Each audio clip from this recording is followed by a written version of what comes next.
اب میں چوتھی کلاس کی طالبہ ثنا پروین کو اس شعر کے ساتھ آواز دیتی ہوں کہ وہ آئے اور اپنی تقریر پیش کرے۔ ان کی تقریر کا عنوان ہے والدین کا مقام۔ وہ تھے محروم تعلیم سے مگر مجھ کو پڑھایا ہے، وہ تھے محروم تعلیم سے مگر مجھ کو پڑھایا ہے، پسینہ حد سے بڑھ کر بھی میری خاطر بہایا ہے۔ کھڑی رہتی ہوں میں جو شاہوں میں اپنا سر اٹھا کر، کھڑی رہتی ہوں میں جو شاہوں میں اپنا سر اٹھا کر، میرے والدین نے مجھے اس قابل بنایا ہے۔ نحمدہ ونصلی علی رسولہ الکریم، اما بعد، فاعوذ باللہ من الشیطان الرجیم، بسم اللہ الرحمن الرحیم۔ وَقَضَىٰ رَبُّكَ أَلَّا تَعْبُدُوا إِلَّا إِيَّاهُ وَبِالْوَالِدَيْنِ إِحْسَانًا، صدق اللہ العظیم۔ حضرات اکرامی، جناب صدر، معزز سامعین اکرام، اللہ رب العزت سورہ بنی اسرائیل کی ان آیات میں توحید اور اپنی عبادت کے بعد احکامات والدین بیان فرما رہے ہیں۔ ارشاد باری ہے وَقَضَىٰ رَبُّكَ أَلَّا تَعْبُدُوا إِلَّا إِيَّاهُ وَبِالْوَالِدَيْنِ إِحْسَانًا إِمَّا يَبْلُغَنَّ عِندَكَ الْكِبَرَ أَحَدُهُمَا أَوْ كِلَاهُمَا فَلَا تَقُل لَّهُمَا أُفٍّ وَلَا تَنْهَرْهُمَا وَقُل لَّهُمَا قَوْلًا كَرِيمًا۔ ان آیت مبارکہ کی تفسیر علامہ قرطبی رحمۃ اللہ علیہ یوں بیان فرماتے ہیں کہ حق تعالیٰ شانہ والدین کے ادب و احترام اور ان کے ساتھ حسن سلوک کرنے کو وہ اپنی عبادت کے ساتھ ملا کر بیان فرماتے ہیں، کیونکہ اصل خالق و مالک تو اللہ رب العزت ہے، لیکن والدین دنیا میں آنے کا ذریعہ، پیدائش و پرورش کا وسیلہ بنتے ہیں۔ رب حقیقی اللہ تعالیٰ ہے اور رب مجازی والدین ہے۔ کبھی آپ نے غور نہیں کیا کہ والدین نے تیری پیدائش اور پرورش اور تربیت میں کتنی مشقتیں اور کتنی تکلیفیں اٹھائی ہیں کہ ایک ماں اولاد کی پیدائش اور پرورش میں کتنا درد اور کتنا تکلیف کرتی ہے کہ درد زہ اسے کس قدر تڑپاتا ہے، لیکن اس نے یہ تمام مصیبتیں اور تکلیفیں خوشی خوشی برداشت کی ہے، تجھ کو اپنی آغوش محبت میں لے کر اپنے خون کو دودھ بنا کر پلایا، لیکن افسوس ہوتا ہے کہ آج ہم ماں کو ماں نہیں سمجھتے، باپ کو باپ نہیں سمجھتے۔ زیادہ وقت گزرنے نہیں پاتا کہ انسان اپنے ماں باپ میں حسن سلوک کو بھلا دیتا ہے، ان کے احسانات کو بھلا دیتا ہے، لیکن یاد رکھے عرش عظیم کے مالک نے اس کو نہیں بھلایا، بلکہ اس کو اپنی عبادت کے ساتھ ساتھ ہی ماں باپ کے لیے حسن سلوک کرنے کا حکم دے کر ان کے مقام اور مرتبے کو اور بلند فرما دیا۔ ابن ماجہ میں حضرت ابو امامہ رضی اللہ عنہ سے روایت نقل کی گئی ہے کہ ایک شخص نے رسول اللہ صلی اللہ علیہ وسلم سے دریافت کیا کہ اے اللہ کے رسول، ماں باپ کا اولاد پر کیا حق ہے؟ اللہ کے نبی نے فرمایا کہ یہ دونوں کے دونوں ہی تیری جنت یا دوزخ ہے۔ جنت کا مطلب اگر تو نے ان کی اطاعت کی، ان کے ساتھ فرما برداری کرے، ان کے ساتھ حسن سلوک کرے، ان کا ادب کرے، ان کی خدمت کرے تو وہ تیری جنت ہے، تجھے جنت میں لے جائیں گی تیری یہ خدمت۔ اگر تو نے انہیں ناراض کیا، ان کے ساتھ حسن سلوک نہیں کرتا، انہیں ناراض کرتا ہے، ان کے دل کو ٹھیس پہنچاتا ہے، تو تیری یہ کمی اور یہ تیری ناراضگی ان کے دل کو پہنچنا تجھے جہنم میں لے جانے والی ہے۔ اللہ کے پیارے نبی حضرت محمد مصطفیٰ صلی اللہ علیہ وسلم نے ارشاد فرمایا کہ جو خدمت گزار بیٹا اپنے والدین پر شفقت اور محبت سے نظر ڈالتا ہے تو اللہ تعالیٰ اسے ہر ایک نظر کے بدلے حج مقبول کا ثواب عطا فرماتے ہیں۔ سبحان اللہ۔ صحابہ اکرام رضوان اللہ تعالی علیہم اجمعین نے عرض کیا کہ یا رسول اللہ، اگر کوئی شخص ایک دن میں 100 مرتبہ اسی طرح نظر ڈالے تو اسے اتنا ہی ثواب ملے گا؟ اللہ کے نبی نے فرمایا کہ اسے ہر ایک نظر کے بدلے حج مقبول کا ثواب ملتا رہے گا۔ اور وہ شخص جس نے اپنے والدین کی خدمت کی اور وہ اس حال میں مرے کہ اس کے والدین اس سے خوش تھے، تو وہ کبھی بھوکا نہیں سوئے گا، اس کے لیے رزق کے دروازے اور رزق کے دہانے کھول دیے جائیں گے۔ تو میرے بھائیوں، یہ ہے اطاعت والدین کا بدلہ، یہ ہے اپنے والدین کا خدمت کا بدلہ اور وسیلہ، اور وہ دونوں جہاں میں کامیاب اور سربلند ہوں گے۔ تو آئیے آج عہد کریں تمام ناظرین اور سامعین، اور جہاں تک بھی ہمارے دین کا پیغام پہنچ رہا ہے وہ عہد کریں کہ آج ہم اپنے والدین کی خدمت میں کوئی کسر نہیں چھوڑیں گے، کوئی کسر باقی نہیں چھوڑیں گے، اور ہر ممکن یہ کوشش کرے کہ اس کے والدین اس سے راضی ہو جائے، تاکہ اللہ تعالیٰ بھی ہم سے راضی ہو جائے۔ اللہ تبارک و تعالیٰ ہمیں اور آپ کو اور تمام لوگوں کو اپنے والدین کے ساتھ حسن سلوک کرنے کی توفیق عطا فرمائے، آمین۔ ماں باپ کی رضا سے رہا جو گریز پا، ماں باپ کی رضا سے رہا جو گریز پا، خوشنودی خدا کی وہ نعمت نہ پا سکا۔ کتنا ہے بد نصیب، کتنا ہے نامراد، کتنا ہے بد نصیب، کتنا ہے نامراد، جو مفت میں ملی ہوئی جنت نہ پا سکا۔ وما علینا الا البلاغ۔ Self-belief and hard work will always earn this success. Now I would like to call Muhammad Bashir from class 4 to address on a topic of نوجوان قوم کے عروج و زوال۔ السلام علیکم ورحمۃ اللہ وبرکاتہ۔ الحمد للہ وکفى وسلام علی عباده الذین اصطفى، اما بعد، قال اللہ تعالی فی القرآن الکریم، فأعوذ باللہ من الشیطان الرجیم، بسم اللہ الرحمن الرحیم۔ إنهم فتية آمنوا بربهم وزدناهم هدى وربطنا على قلوبهم إذ قاموا، صدق الله العظيم۔ صدر محترم حاضرین اور سامعین اکرام، آج کی اس محفل اور مبارک بزم میں آپ حضرات کے سامنے قوموں کے عروج و زوال اور دنیا کی ترقی و تنزلی کے نقشے کا ہلکا سا خاکہ پیش کرنا چاہتا ہوں۔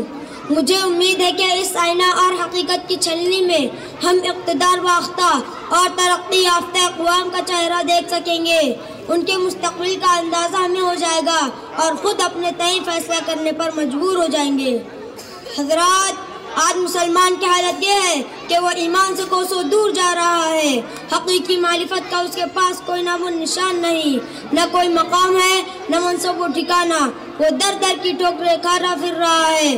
کل جو تمام دنیا پر حکومت کرتا تھا آج غلام بنا ہوا ہے، جو سمندروں میں گھوڑے ڈال دیا کرتا تھا آج خود پانی سے ڈرتا ہے، کل جو ہواؤں کے رخ پھیر دیا کرتا تھا آج ہواؤں کے تھپیڑے جھلسا دیتے ہیں، کل جو آگ سے صحیح اور سلامت نکل جاتا تھا آج اس کی حالت یہ ہے کہ ایک ہی چنگاری اس کے پورے وجود کو خاکستر کر دیتی ہے۔ حقیقت یہ ہے کہ فلاح کی تو نقمت نے گھیر لیا ہے، پریشانی ذبح حالی اس کا مقدر بن چکی ہے، اس کا ایمانی شعلہ سرد پڑ چکا ہے۔ مولانا حالی نے درد بھرے انداز میں اس کو بیان کیا ہے۔ گھٹا سر پر ادبار کی چھا رہی ہے، فلاکت سما اپنا دکھلا رہی ہے، جب نحوست پس پشت منڈلا رہی ہے، جب راستوں سے خبر آ رہی ہے کہ کل کون تھے آج کیا ہو گئے تم، ابھی جاگتے تھے ابھی سو گئے تم۔ یہ حقیقت روز روشن کی طرح آیا ہے کہ آج ہمیں اپنے ایمان کا بھی پاس و لحاظ نہیں رہا، صرف نام کے مسلمان ہیں، مسلمان کی صفات تک باقی نہیں رہی، وہ جوش و ہمت و جذبہ اطاعت اخلاص للہیت ہمارے اندر نہیں رہا، کفر ہمارے اوپر ہنس رہا ہے، باطل ہم پر خندزن ہے اور ہم ہے کہ خدا کو فراموش کر بیٹھے ہیں۔ ایک نوجوان وہ بھی تھے جب مدائن فتح کرنے گئے تو راستے میں سمندر پڑ گیا، مشورہ کیا اب کیا کرنا چاہیے۔ صحابہ کی ایک جماعت نے ایمان کی طاقت اور دین کے پرجوش ولولے نے کہا کہ ایمان کی طاقت کے سامنے سمندر کیا چیز ہے، ہم گھوڑے ڈال دیں گے۔ چنانچہ صحابہ اکرام کی مقدس جماعت نے سمندر میں گھوڑے ڈال دیے، آگے آگے حضرت سعد اور حضرت سلمان فارسی رضی اللہ عنہ چل رہے ہیں اور پیچھے پیچھے پورا لشکر چل رہا ہے اور زبان پر یہ دعا کی کلمات جاری ہے، اے اللہ ہم آپ ہی سے مدد چاہتے ہیں اور آپ ہی بھروسہ کرتے ہیں اور آپ ہی بہترین کارساز ہیں۔ اس طرح دعا کرتے کرتے پورا سمندر عبور کر گئے۔ جب کافروں نے یہ حالت دیکھی تو سب یہ کہتے ہوئے بھاگ گئے، دیو آمدن، دیو آمدن، دیو آ گئے، دیو آ گئے۔ اس طرح صحابہ کرام مقدس جماعت نے فتح حاصل کی۔ اللہ تعالیٰ لاکھوں کروڑوں رحمتیں نازل فرمائے۔ علامہ اقبال کی قبر پر کیا خوب ترجمانی کی ہے۔ دشت تو دشت ہے دریا بھی نہ چھوڑے ہم نے، دشت تو دشت ہے دریا بھی نہ چھوڑے ہم نے، بحر ظلمات میں دوڑا دیے گھوڑے ہم نے۔ یہ ایک ہی ایسا واقعہ نہیں ہے بلکہ تاریخ کے صفحات پر سینکڑوں ہزار واقعات مل جائیں گے جس میں مسلمانوں نے ہر میدان میں فتح حاصل کی۔ وہ جنگلوں میں گئے تو جنگلوں نے ان کا بڑھ کر استقبال کیا، وہ جنگلوں میں گئے تو جنگلوں نے ان کا بڑھ کر استقبال کیا۔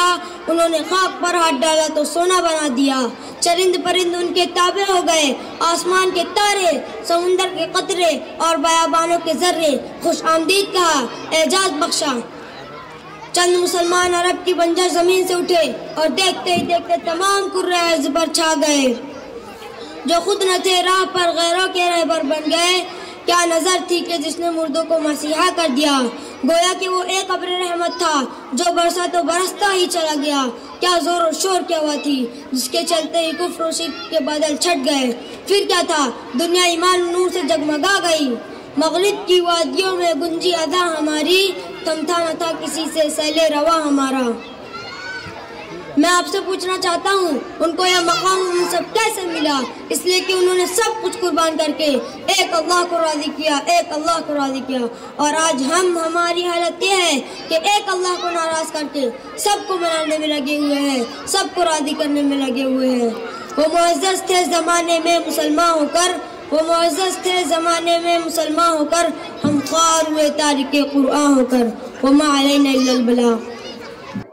Assalamu alaikum. Good evening everyone. It is my pleasure to introduce myself. I am Zunaira Huda from 4th class. I am going to present a speech about Muhammad, peace be upon him. Ladies and gentlemen, there was a time when the world was engulfed in the darkness of ignorance, when corruption and oppression were rampant across the globe, when bloodshed was widespread. There was a time when stealing, injuring, even murdering people who are not considered evil at all, when women were considered a burden on society, when girls were buried as soon as they were born. The world was shackled with ignorance, injustice, and inequality.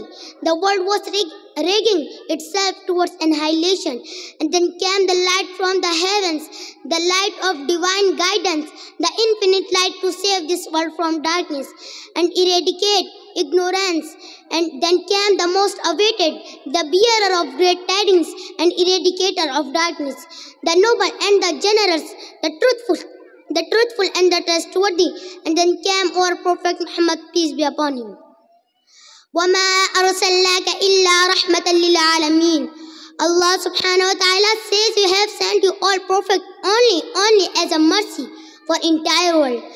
Friends, my Prophet Muhammad, peace be upon him, had met the neglected, dejected, the leaders of the time.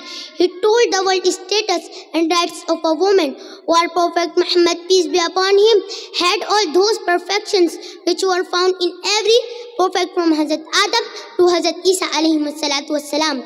Someone rightly said, Husn Yusuf dame Isa yade bayzadari, aaj khuba hamadaran tu tanhadari. My Prophet Muhammad, peace be upon him, held the preaching of Nuh, the faith of Ibrahim, selflessness of Ismail, magnificence of Musa, elegance of Harun, beauty of Yusuf, and decency of Yahya alayhi salatu wassalam. My friends, we are the followers of Prophet Muhammad, peace be upon him, but unfortunately we have deviated from the path of love in mercy that was shown by our beloved Prophet Muhammad, peace be upon him. And you must have heard many times about the incidents of life where Prophet Muhammad, peace be upon him, had all those perfections which were found in every prophet from Hazrat Adam to Hazrat Isa alayhi salatu wassalam. He did not respond with rage and retaliation. He did not respond with hate. And he did not stop there. He prayed for them. He prayed for those He prayed for them.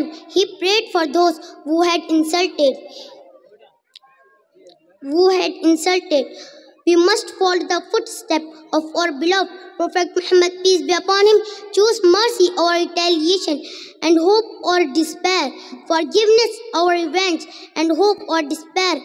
We should follow the command of Allah, who says, وَلَا تَسْتَوِي الْحَسَنَةُ وَلَا السَّيِّئَةُ اِدْفَعْ بِالَّتِي هِيَ أَحْسَنُ. Good and evil cannot be equal. Repel that which is evil. So I conclude my speech with a few cupheads of Urdu.